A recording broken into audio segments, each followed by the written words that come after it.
Welcome to the Pathways to Success. I'm Julian Placino, recruiting professional turned success speaker, show host, and media entrepreneur. This show is dedicated to helping you find your unique pathway to success by having conversations that educate, inspire, and transform. Together, we'll interview some of the world's greatest leaders and uncover their secrets to success. Thanks for tuning in, and on to the show.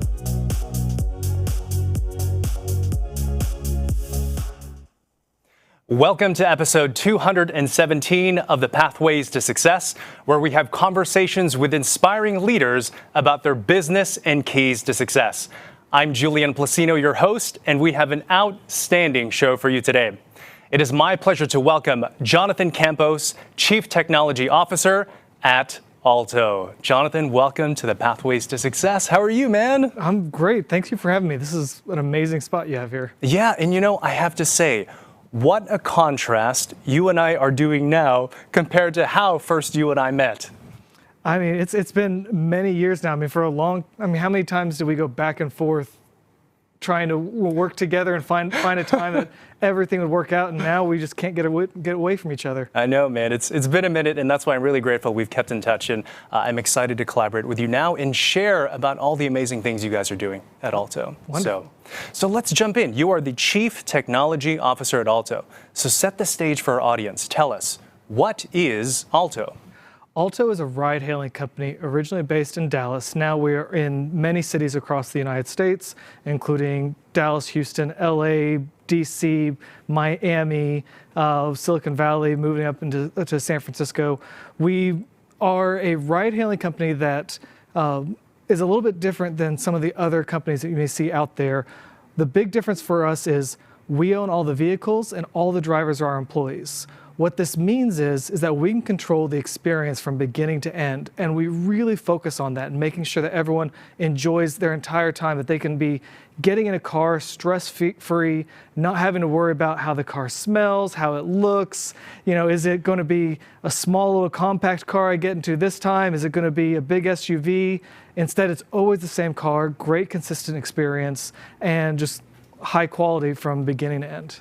And it really is doing things differently, and you are disrupting the rideshare market. Is that correct? We are. So for years now, a lot of people have been looking to some of our competitors and saying this is what rideshare looks like and ride hailing looks like. And for us, again, because we're able to come in and own that full experience and bring up the quality, they start realizing I can expect more from my car. I can expect more from my drivers. And we've been able to show for our investors, for our board members, that we can continue to be profitable while also taking care of our guests and our drivers. So our drivers are actually well compensated. They've got full benefits. They get paid a hourly wage. They're, again, well taken care of compared to some of the stories you hear out there from many of our other competitors of maybe working all day and only making a few dollars and not even be able to pay for gas. That's all stuff that our drivers don't even think about. They're 100% taken care of, provided a car, provided everything they need to be successful. And in turn, they do just the most amazing job taking care of our guests in the vehicles. So we said rideshare and ride hailing. Is there a nuance there that we should highlight?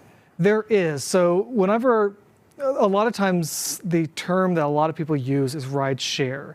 And while we do use that for some of our materials, it is a misnomer. For us, it really is ride hailing. Ride sharing kind of denotes the idea that you may be in the vehicle with another individual that you don't know based on some algorithm matching you with someone else going in your same direction. For us, all of our vehicles are basically private vehicles. Once you get matched to a vehicle, it's your car. You can get in and ask the driver to drive you around town for the rest of the day, and that's totally fine. You're not beholden to starting and stopping exactly where you want to go, which is a big difference for us. We're able to be flexible in that way where other ride-hailing companies aren't. But if you hear rideshare, you should definitely think someone else could possibly jump in my car, and that's definitely not us. Gotcha. I'm always fascinated about the genesis story of how a company comes into existence. So why did Alto come to be? Great question. So this is a question probably best answered by Will Coleman, the CEO, but I'll do my best. Sure. So I guess about 4.5 years ago now, an investment group called Road Ventures went to Will. Will was working as a partner at McKinsey, and they were trying to find out where is the ride-hailing space? Is there any room for disruption? It's a huge space, but what's being served and what's not being served? Through some research with McKinsey, they found out that a lot of women don't like using ride-hailing companies. They don't feel comfortable in the vehicles. They don't feel comfortable just getting in with a random stranger that may or may not be vetted, that may or may not have a background check, that may or may not be the right person based on the app. They also found that people just didn't enjoy the inconsistent experience. They didn't enjoy the lack of quality, the change that may come. And so through this research, they found that there's not just a small space for disruption, but there's actually quite a large space for disruption. And so this is where Alto really decided to stake their ground and fit within the ride-hailing space. So for us, we definitely shoot for a little bit of the higher end market, but that also comes with all of the consistency and quality and experience that we provide. With that, Will found out that there was, again, a lot of space. We started to build into that. Over time, it's been wonderful to see that research has only been continuing to be proved more and more correct over time. We start seeing the exact customers. For us, we've got over 50% of our users are actually women, which is very different from an Uber and a Lyft. We are able to see that we get consistent rides from corporate clients and others that, again, just don't want to jump into some of our competitors. So you were talking about kind of the ideal customer there. Can you further sort of unpack who that might be? the ideal customer. I can't unpack the ideal customer, but for us, we have found over time the ideal customer has varied from what our original thesis was. Originally, our thesis was women somewhere between the age of 25 and 30 as being one of our key target audiences, and the other one being women and over the age of 40 to 50. Someone that's got a little bit higher education, maybe working, maybe stay at home, but someone that's well educated, and growing, and worried again about safety and consistency. Over time, we found that the business traveler has been some of our bread and butter, that we've been able to really expand upon that, and for us, it's all about what we can do to have other. Sorry, I'm losing my words here. No, that's okay. You're doing great. So, for us, we do have a growing market. We do have different individuals. We found that, especially coming through the pandemic, that a lot of people realize that they can have a better experience, that they don't have to go through the crapshoot of some of our competitors. And so we've really kind of grown our base from just the female demographic that we thought we were originally going to hit, and instead grow to, both men and women almost at equal levels at all ranges of socioeconomic status. Gotcha. So what would you say is the underlying purpose for Alto? The underlying purpose for Alto is providing a clean, safe experience for all of our riders. Love that. I love that. Well, Jonathan, before we jump into the employment value proposition that Alto has, because I really am passionate about showcasing what some companies are doing to attract and to serve the candidate marketplace. But before we jump into that, is there anything else that we should talk about, the company itself? So when Alto first started, we kicked off again three and a half years ago now in the Dallas area. We're a very, very small team, both for engineers and for the team as a whole. It was a wonderful time within Alto because we were working at a small office that had a garage in the back. Cars were pulling in. Developers were being smoked out with a car with their exhaust pipe right next to you as you're furiously coding, trying to get the next version of the app out the door. It was a lot of fun. Freezing cold weather, people would open up that giant garage door in the middle of winter, and all of the developers have their jackets and hoodies on, trying to make sure we don't freeze. But in that, we just created this great mesh of everyone trying to work together. We have this amazing culture of people that just want to help solve the problem. We are, you may hear from other companies that, they are a hungry company that is going to, fight tooth and nail, and there's a little, that's great to hear, but then you kind of worry, are they fighting tooth and nail also amongst each other? Is this a very, maybe a negatively competitive environment? And that's something that I've been just always so excited about with Alto, where we just honestly don't have that. We have such a warm, friendly environment, but we also have people that are willing to roll up their sleeves and work hand in hand and make sure stuff gets done at all hours. Because we are running basically 24/7 across the country, we have problems that come up at any time. And rather than you hearing anyone say, that's not my job, that's not me, we've got a team that's happy to band together and everyone gets involved to make stuff happen. And because of that actually leads to us having even more success continuously. And again, just a great environment to work in. I love that. Jonathan, I want to talk about the employment value proposition for Alto. And here's why I think it is an interesting perspective coming from you. Because, Jonathan and I, we've actually worked together. How long ago has it been? At least maybe 4 or 5 6 years? 6 years ago or whatever, right? So at one point in time, I actually hired Jonathan, right? So, and I say this coming from a professional recruiter standpoint for the past 16 years, and just knowing him, you are absolutely one of the most highly sought after technical talents out there. So for you to have chosen Alto and now have built a culture of technology and inclusivity here, I'm very excited for you to share what it is that you're about to do right now. So I want to talk about that first piece. And you said at Alto, you have the opportunity to make an impact Tell us, what does that mean at Alto? So when looking at, when making decisions about where you want to work, you may just be looking at, I can work at this giant company and then I'll end up really only working on this one really micro piece of the whole puzzle. You may want to look at working at a startup that you really can make a big difference. And, but there's a worry and a concern as to, how big that difference is. Is this company even going to get off the ground?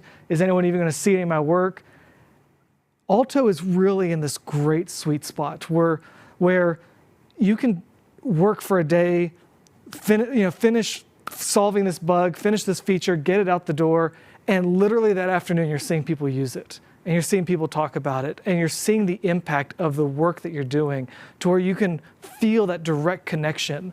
Even just earlier today, I was approached by one of our customers here in the studio, and you forget how prevalent it is in these cities and how many people are using this, and every day you get to have those customers come back to you and say how much they enjoy it, how much they enjoy this new feature, and it's always almost immediate that you can get work out the door and feel that impact.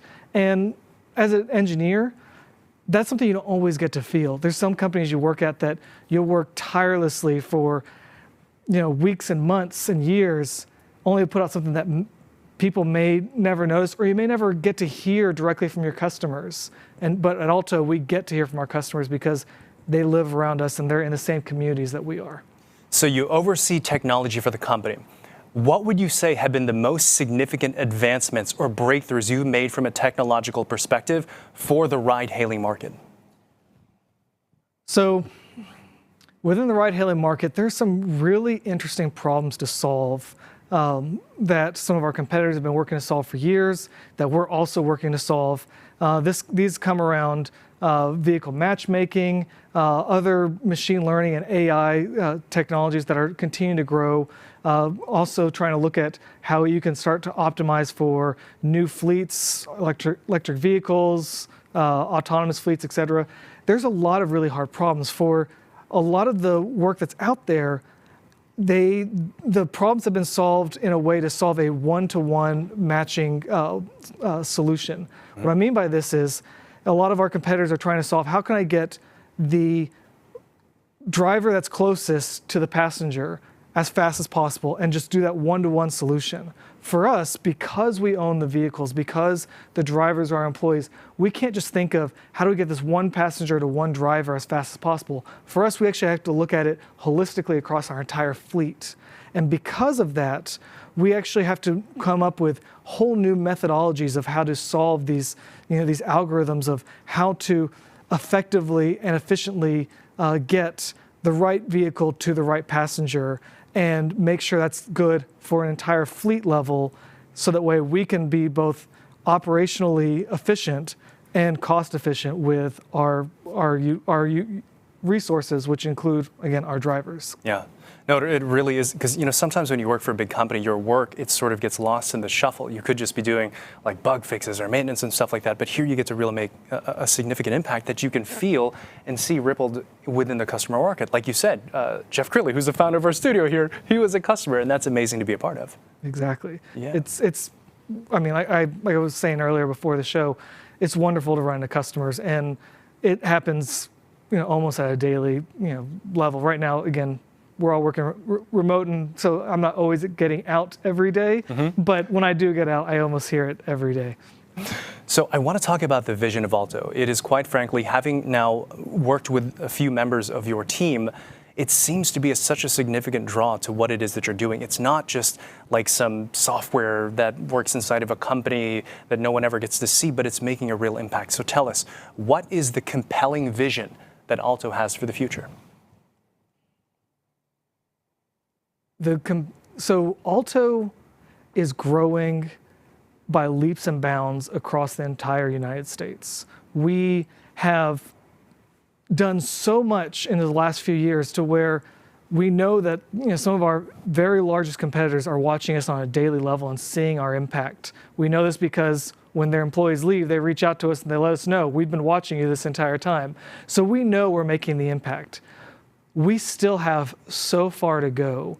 And there's still so many amazing problems that we have to solve that, any new employee, any new engineer still has some amazing problems to solve. We haven't locked it all up. We still have things like electric vehicles that are coming out, and how do we start changing our optimization techniques around those fleets? We still have autonomous vehicles that are coming up. How do we start changing our fleet and our work to work around that? How do we start to remove more and more humans that may actually make worse decisions and improve our overall optimization, our overall operation, and make it just a better company for both our drivers and for our riders? So if you were to sort of maybe extrapolate the fullest expression of what Alto is going to become, how would you describe what that vision is? Alto's going to become Alto will be the ride-hailing company that you can trust. And that may be a very small sentence, but it's actually very large and very meaningful. Because I right now go from Dallas to LA. Whenever I travel, so recently me and my family went from Dallas to LA to Hawaii, going on vacation. When traveling from Dallas to LA, I realized I didn't have to stress about any of the trip. I got in an Alto at my house, went to the airport, got on a plane, went to LA, got off the plane, got in another Alto to go to our hotel. I didn't have to worry about, is this the right driver? Am I going the right place? Do I have to keep the map open and make sure that me and my family are safe? And none of that happened. When I went to Hawaii, though, we're not currently in Hawaii, maybe soon, but when I went there, I then had to use, a taxi and an Uber and other forms of travel. And I realized almost immediately that I have to stress and watch and pay attention and monitor and make sure that my family is safe, that we're going the right direction, that everything is good, that we can fit all of our luggage into a vehicle. And this inconsistency and this change made it so that way I realized I wasn't able to enjoy the moment as much as when I had Alto in the city that I was in. So I think by being able to give up that stress and being able to feel like you're being taken care of and being able to trust a company, that's monumental. That is huge for your well-being, for when you travel, for your enjoyment. Being able to actually go on vacation and enjoy it from beginning to end and not have to stress about what's going on, that's a big deal. So a ride-hailing company that you can trust, that you know is going to be consistent, that you know is always going to respond exactly the same way, that's a big deal and something that none of our competitors can tout. I think that's a huge deal for sure. And just in my own experience, when all the rideshare apps came out in the beginning, it was like, this is the most amazing thing. But now years after, it's like you could feel the quality of things sort of going down. So I absolutely believe in your statement. So the final piece that I want to talk about, because obviously you are hiring. So real quick, what are the skill sets that you are hiring for right now? Man, we are hiring for just about everything across the board. We need folks that have front-end experience, both on web, on mobile. We need people that are using back-end technologies that are used to running in the cloud, in Kubernetes, and clusters that can write code in TypeScript and many other different languages that we're starting to bring in as a polyglot company.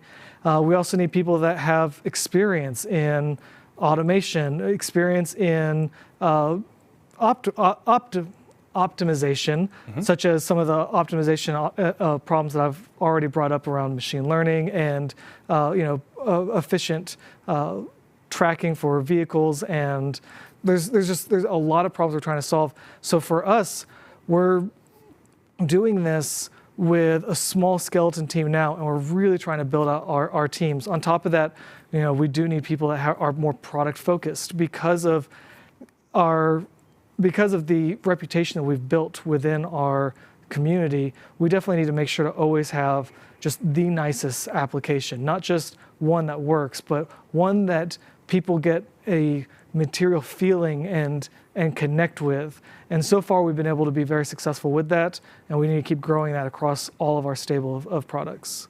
Gotcha. So I've heard you talk about the time to join Alto is now, especially for technologists, right? And there's been kind of a sense of like, man, now's the time to get in with the company. So why is that? Why is now, if you're a technologist, the right time to get in with Alto? Julie, I'm going to turn this question around just a little bit on you for just a moment. Sure. Have you ever worked for a company and someone said, man, 2 years ago was amazing here?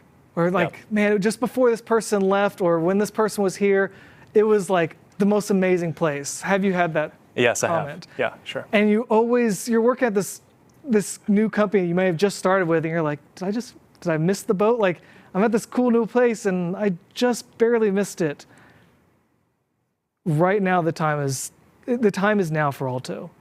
This is an amazing time to work with Alto. We're growing. We still have such amazing hard problems to solve that it's fun.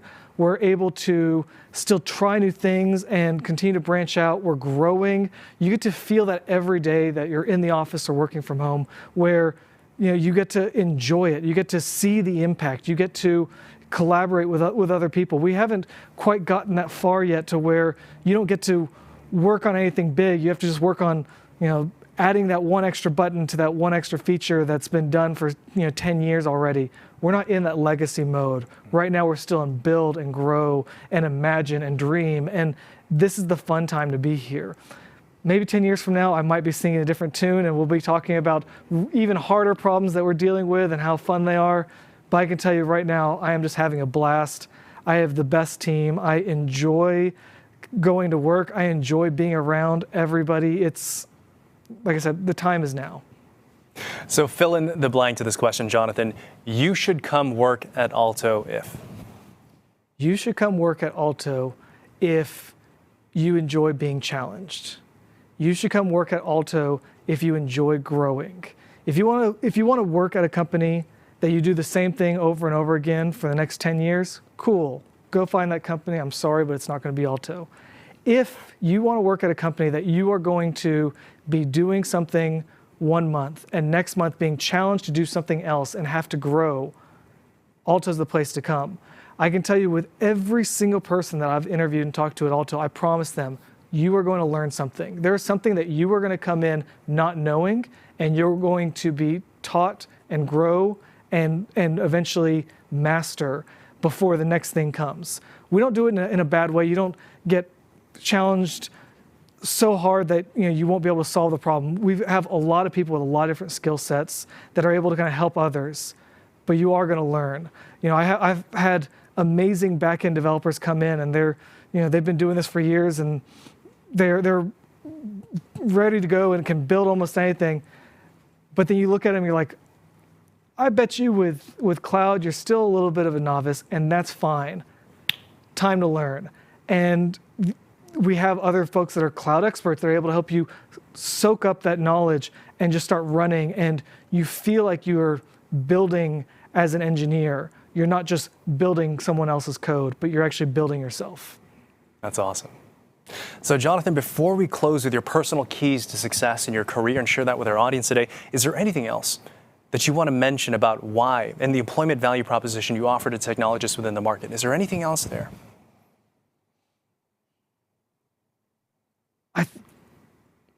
I'm going to have to repeat again how wonderful the culture is at Alto.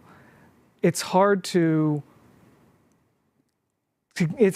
leave without mentioning this over and over again. We have such an inclusive, wonderful team that works together.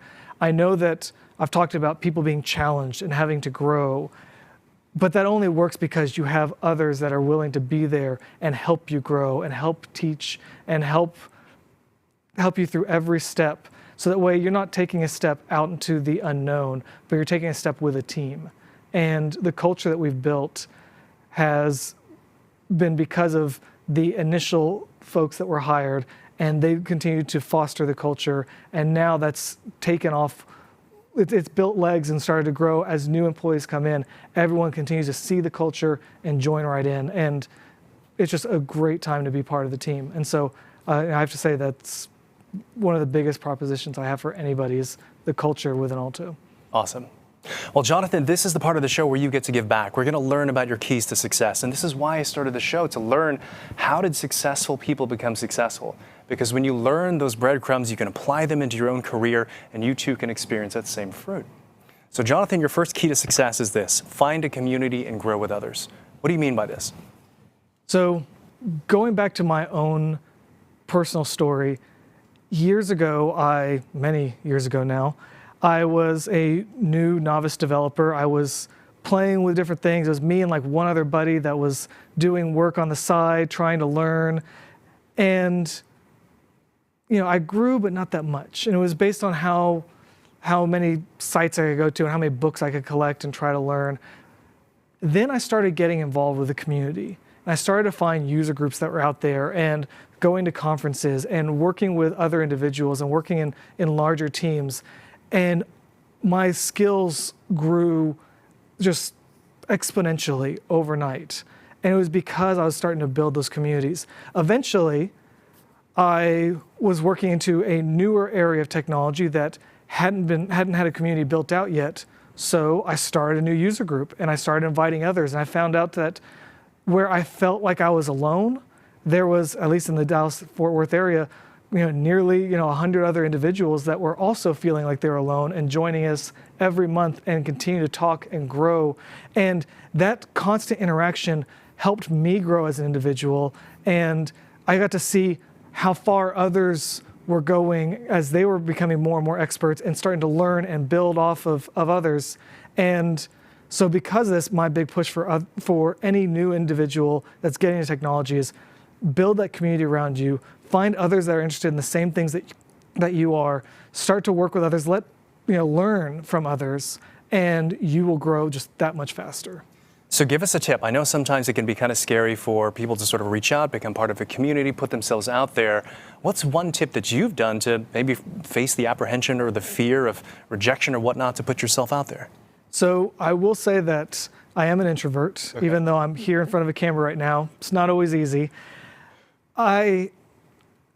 When going into a new user group, a new group, my first inclination is always just to kind of hang back and be by myself. That's just me. Sometimes you just got to step out there, and you got to remember a lot of these other people that are in the same room as you, they're here for a reason because they're likely very similar to you. They also probably don't want to talk to a lot of people. They also probably, are a little bit uncomfortable, but they also are interested in the same thing that brought you into the same room together. Right. So just talk to them about that. You don't have to small talk, which by the way, I hate small talk. If you see me walk away from someone, it's probably because we're doing small talk. Oh, how's the weather? How's everything going? Blah, blah, blah. Not me. But if you say, hey, there's this new thing that I've been working on, this new piece of technology, let's get right into it. This is going to be a great conversation. We're going to have a lot of fun. Same thing, when you're going to a new group, just get right into it. Like today I was working on this thing. It was amazing. It was hard. And I bet you they're going to, the person on the other side of that conversation is going to be just enthralled and drawn in because you're there talking about the same technology they're both passionate about. 100%. And especially whenever you go seek a group that has a genuine similar interest, it's like you don't even have to pretend. You just start talking about the thing and you will connect because of the shared passion for it. So 100%, I believe in that. And that's actually a good segue to the next piece of advice that you give to technologists, which is be challenged in your passion. There's a couple of different pieces here to what that is. So I'll let you start with that. So when I talk about being challenged and finding your passion, the two work really well together. So when engineers are first starting, typically they learn the idea of a full stack developer. I know we've all thought, oh, okay, I can do SQL statements and HTML and CSS. This is wonderful. I'm a full stack developer. I'm not saying you're not. You are a full stack developer, but likely somewhere in the back of your mind, you start gravitating to one thing over the other. You start realizing, I really love really customizing the CSS and making this look beautiful and this animation. I really love this piece more than I really like this optimization on this SQL statement. Like, this is cool, but maybe not for me. Or, obviously vice versa. Maybe you're just really into, how can I make the SQL statement just like so amazing and so fast and so efficient, and just keep working on it till it's just this work of art. Well, my recommendation first is find your passion. Go ahead and admit to yourself, I like this or that. And guess what? It is totally fine to put down some things that you don't like, because there's going to be someone else that is their passion, and they're going to be able to jump right into it and be really excited. So rather than you trying to kind of, take all the horses out of the barn and ride them all at the same time, instead, find that one that you're really excited about and just start riding in one direction. And there's going to be other people that are going to join you and get going. Now, once you start finding your passion and you start running with it and you start realizing, this is what I find really cool, next, lean back on your community, start talking to other people, see how far you can go. Go deep into that passion. Start realizing, start allowing yourself to be challenged and be fearful of this new thing that's coming. You might say, okay, I'm really great at this initial animation, it's a lot of fun, but I go look on these different sites and they're making some really killer stuff. How can I do that? That looks hard. Let me try to mimic that. Let me learn from that. Let me go to my community and talk to others and start going in that direction. And really challenge yourself to now start going much further. You might not realize how far you can go until you really start to go into one area and go very, very deep. Gotcha. And lastly, you say enjoy it. And I think that can easily be kind of like chalked up as like a platitude, but it's something you mean. So what do you mean by this? How do you find the joy? How do you really enjoy your work? So over the years, I have worked at many different companies as a consultant, along with, obviously Alto. And there's been times that I've been put onto a new project and that project just wasn't cool. It wasn't. It wasn't like, oh, this is this new amazing thing that like all the bells and whistles, this is so much fun. They were like, oh, here's this like tax software that just needs to be really like made to look nicer. And you're like, yay, that's wonderful. But then you realize this is actually pretty cool. Let me get into this and enjoy this. If you don't allow yourself to let go of this is what I hope to be doing or expect to be doing, you may miss that there's some really deep, fun stuff, even in the things that don't seem cool. Some of the coolest projects I've worked on, like the coolest projects that you could talk to somebody and they'd be like, wow, that's really cool, actually weren't that fun, because most of the problems were solved. They were, just kind of putting together a few cool pieces that someone else had worked on, and I was just kind of chalking it up and being like, there you go, it's done. But some of the less sexy projects that I've worked on were the coolest things, because I could go really deep into some problem and really start to enjoy the act of building again. Mm-hmm. And even then, if maybe the project was simple, how can I actually make it harder on myself? How can I start to optimize in a different way? How can I make my code run better? How can I produce more code faster by, building, automated, code generation tools and do other things beyond just what the client is asking for and what you think needs to be done? By challenging yourself, you're just enjoying the art of creation and enjoying the craft, as opposed to just enjoying the project. And my recommendation for people is, even if you think you're not on something cool, fun, and sexy, enjoy it. Find that thing that makes it fun and start running with it, because then you're just going to be better at your job overall, and you're going to enjoy the day while you're there. Go for it. And I absolutely believe that whenever you do something you love, it has a way of like drawing out the best version of yourself, right? And I don't know if you know this, but this show we're doing right now is a rocket science project, man. I started my podcast back in 2016. I just never stopped doing it, but it was the right kind of energy to put towards a pursuit where you begin to grow competence and mastery. And there's so many things that you begin to attract because of it. So I think that's a wonderful piece of advice. Exactly. So you actually have two of your team members here in the studio today. We have Austin on the back end engineer. And forgive me, I'm sorry, your first name again was? It is Lucy, who specializes in front end, right?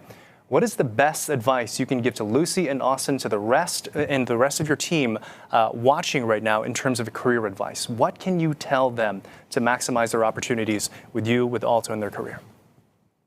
Sadly, I'm going to have to go back to the exact stuff that I've been talking about. We've been building within Alto that culture and that team and that community.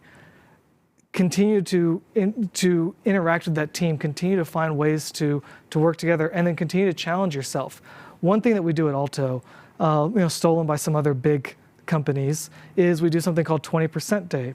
Today is one of our 20% days. People are working on almost whatever they want. The idea being build something that will bring back value to the company. This is the day that I am always so excited to see what people work on, because they build, the whole team builds just the most amazing thing, and they challenge each other and they challenge themselves. You see someone that is a front-end developer, I'm thinking about to one example where I've got a gentleman, he's a back-end developer, doesn't do front-end at all, but he, for his 20%, looked at an area that we could possibly improve, and he started building a front-end piece to that, which was him challenging himself and learning a little bit more about this other area. Now, he may not ultimately spend a ton of time there over time, but that just helps build his knowledge of what's happening on the other side of the fence and how people can work together and what it takes to actually make a better product. The entire team does this. Austin, that's in the room right now, within his first few weeks working at Alto, we saw this big challenge about this new operational optimization tool that we need to build. And on his 20% day, rather than working on what he was planned to work on as part of his sprint work, let me just build this tool and see what happens and how far I can go in one day. Spend a day. It's not a big loss in time if it doesn't work out. And I mean, I can tell you the whole team was floored. We only allow a certain amount of time as part of the presentation of everyone's day and what they worked on for that 20% time. The whole team, after everyone's presentations were done, wanted Austin to keep going. They're like, we're going to stay on the call even into our weekend time because we want to hear more about what you're working on. And that just shows you, like, challenging yourself, the team feels it, they enjoy it, and we all rally around it. And I would just say to all the team members, keep challenging yourself, keep finding something new and cool and interesting and running with it. Love it. I think that's great advice. Jonathan, we have 2 more minutes to wrap this up, but I want to go through our lightning round real quick, all right? Okay. It's just a fun way for us to kind of end the conversation, all right? So, Jonathan, what's your favorite food? Pizza. What's your favorite music? Movie scores. Movie scores. What are you binge watching right now on Netflix or streaming? I think we're in the middle of watching both Super Pumped and The Dropout. Super Pumped and The Dropout. That one's good. And what is the most surprising fact that people learn about you? I don't know. What is a surprising fact that people learn about me? Probably that I like movie scores. I don't know. I'm going to turn to the audience. Is there anything surprising that... Lucy and Austin? Pizza certification. I have a pizza certification. So... Okay, yeah, that's a weird thing. this is pretty weird. Yeah. So a couple years back, wife and I went to Naples to the actual association that blesses pizza, pizza restaurants with, you are officially making the official kind of pizza. And as part of this, we got a certification and a card and everything with a unique code on the back just for myself, where if I go to a restaurant that considers themselves an official, Friends of Naples pizza place, and they are not making pizza exactly correctly, I can actually call back to the original association with my number and get them kicked out of the association. I am actually a certified pizza police. Such power and authority. Oh my gosh, I love it. Yes, that qualifies as an interesting fact. I've never called. Oh man, that's awesome. Jonathan, I want to close with one last question. The show is called The Pathways to Success. How do you personally define success? I define success as enjoying what you do. If all the money in the world doesn't matter, if you're enjoying what you do every day, you're successful. I love it. Jonathan, our audience, Alto is hiring. Tell us how to connect with you, how to apply. Straight into this camera, share with us all that. Reach out right now. Go through LinkedIn. You can go to ridealto.com. We've got a careers page set up. Look at what's out there. Reach out. Maybe you feel like I've got this idea that Alto needs. Still reach out through LinkedIn. I'm always happy to talk to people. There's always interesting ideas out there. Let's connect. Awesome. And we'll make sure to have all your contact information in the show notes as well. So, Jonathan, this has been an absolute pleasure, and I look forward to seeing all the amazing things that you and your team at Alto continue to do. Thank you, Julian, for having me. And everyone else, thank you all for tuning in to another episode of the Pathways to Success. As always, make sure to subscribe, comment, and share, and we'll see you next time on the next episode of the Pathways to Success.